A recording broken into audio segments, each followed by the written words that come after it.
Kak Angelo, selamat pagi. Selamat pagi, eh Kak Femi atau Dengan Caroline, Kak Pauline? Angelo. Oke, siap. Oke, Pak kabar baik, Adeolin. Kakak Selamat ya? pagi. Baik, Ade. Oke, Kak Angelo, ini terkait dengan IKN ini. Nah, ini bagaimana bentuk Siap. dukungan dari DPD RI selama ini? Kita juga ingin tahu nih seperti apa, Kak Angelo. Baik, terima kasih ya Adeolin dan pendengar RRI semua.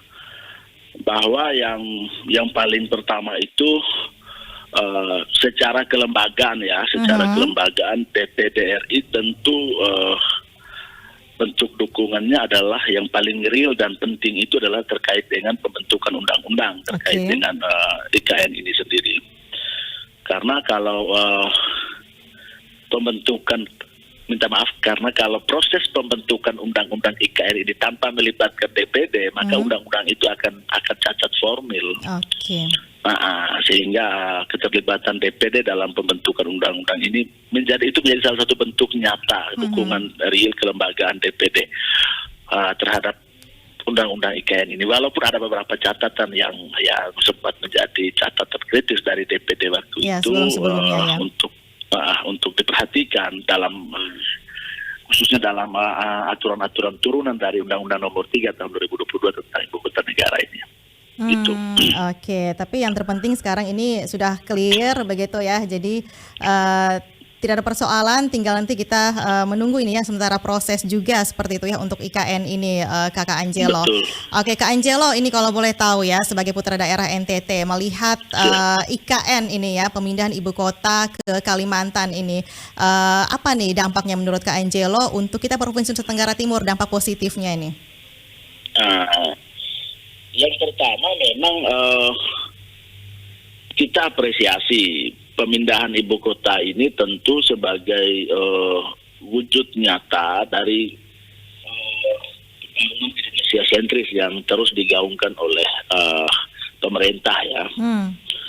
Walaupun memang IKN ini bukan di masa Pak Jokowi saja, sebenarnya dari presiden ke presiden itu kan wacana pemindahan ibu kota itu sudah sejak zaman Pak Soekarno itu sudah ada rencana untuk bagaimana pemindahan ibu kota karena mungkin melihat masa depan Jawa, masa depan di barat ya yang sudah terlalu crowded sehingga perlu dipindahkan ke titik yang lebih sentral di tengah begitu.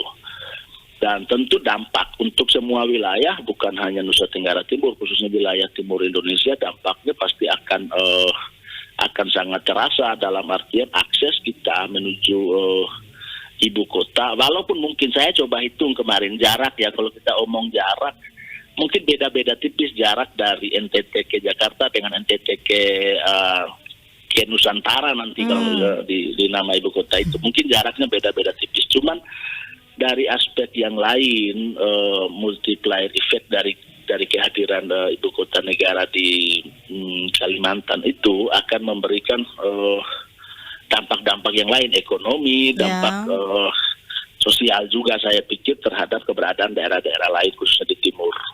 Sehingga kita perlu menyambut ini dan respons serta juga mempersiapkan apa yang bisa kita siapkan dalam kerangka ke sana. Kita tidak bisa pasif, pemerintah daerah di Nusa Tenggara Timur dan juga semua elemen masyarakat harus mulai memikirkan hal-hal apa yang bisa kita support untuk mendukung ketika ibu kota negara ini mungkin 3-4 tahun lagi sudah targetnya kan 2 tahun, cuman kita belum tahu apakah ini terrealisasi atau tidak gitu.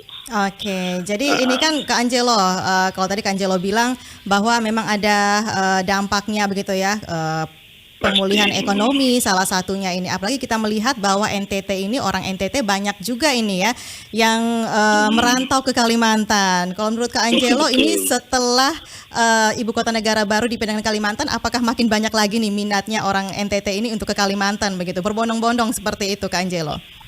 Cuman memang kalau kita lihat dari riwayat migrasi orang Nusa Tenggara Timur ke Kalimantan itu kan migrasi di pekerjaan buruh ya, kalau saya data yang saya pegang gitu, buruh. Sementara konsep IKN ini sebenarnya hanya untuk pusat pemerintahan. gitu, hanya untuk pusat pemerintahan. Cuman kita tidak bisa hindari, menurut saya itu tidak bisa kita hindari. Mungkin betul bahwa di Nusantaranya itu nanti pusat pemerintahan, tapi kan geliat Balikpapan, geliat Samarinda, geliat kota-kota penyangga dia kan akan ikut berimbas juga nanti. Akan sangat berimbas. Gimana kalau tiap hari semua orang datang ke situ untuk urusan pemerintahan, jadi dampak bisnisnya walaupun orang mendesain Jakarta tetap menjadi pusat bisnis ya.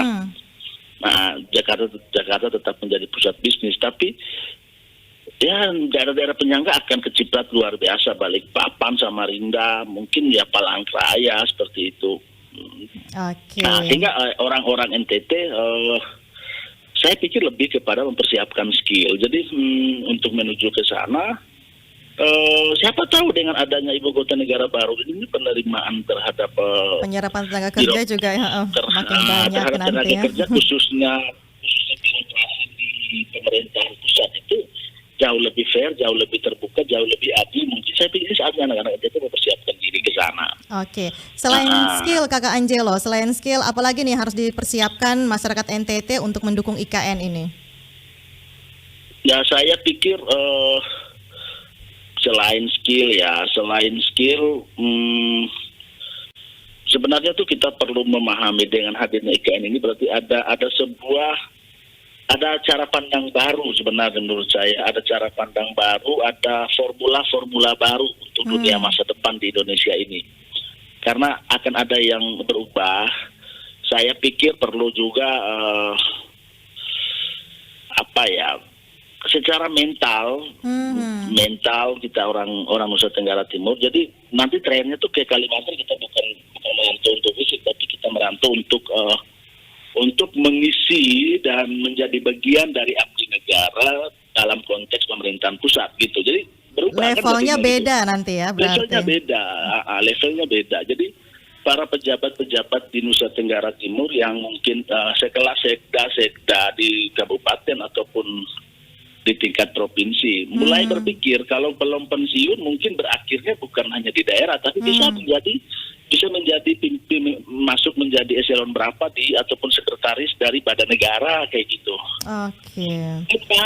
Banyak hari ini kalau kita lihat orang dari daerah itu kan yang habis sekretaris daerah di daerahnya dan kemudian dia menjadi sekretaris KPK sekarang misalnya kan itu kan mantan orang-orang daerah gitu. Berarti harus dipersiapkan ke sana. SDM ini juga harus ya tidak boleh luput SDM, skill dan mental begitu ya Kakak Angelo. Iya betul. 3 poin itu. Baik, Kakak Angelo boleh ini secara kelembagaan, secara pribadi juga apa yang menjadi harapan dari IKN ini Kak Angelo? Kalau saya ya secara pribadi itu semoga ini terrealisasi karena jujur kalau saya secara pribadi melihat memang pertarungannya masih cukup butuh energi yang besar khususnya berkaitan dengan pembiayaan karena kita sih berharap kalau saya melihat ini kan harapannya lebih banyak kepada swasta yang membangun ini daerah ini ibu kota kan. Intervensi APBN kan sangat terbatas dan memang jangan terlalu untuk per hari ini APBN memang jangan terlalu forsir juga untuk IKN ini karena kita masih sedang dalam tahapan pemulihan gitu. Harapannya dipercepat pembangunan walaupun tertati-tati dan cukup berat menurut saya ya gitu. Semoga ada langkah-langkah konkret dari pemerintah untuk strategi-strategi lah dari pemerintah agar pembangunan cepat terlaksana karena targetnya ini kan 2024 itu semua sudah di sana. Baik. Jadi itu harapannya ya Kakak Angelo. Siap. Terima kasih Kakak Angelo ya ini untuk pendapatnya, tanggapannya terkait dengan IKN pagi ini bersama dengan Pro 1 RRND. Sehat-sehat selalu Kakak Angelo di sana. Sehat, Adeolin, semua kru RRI dan pendengar sekalian. Selamat pagi. Selamat pagi. Bersama dengan Angelo Wakeka, pendengar anggota DPD Republik Indonesia ya. Dukungan untuk pembangunan IKN, masyarakat NTT juga harus mempersiapkan diri pendengar ya. Kita juga sebagai pendukung begitu dengan menyiapkan SDM, skill dan mental. Tetaplah bersama kami sesaat lagi pukul 8 waktu Indonesia Tengah kita ikuti bersama Warta Berita Jaringan Berita Nasional. Setelah itu kami kembali hadir untuk Anda dengan informasi-informasi lainnya masih di Lintas ND Pagi. Pro 1, Kanal Inspirasi.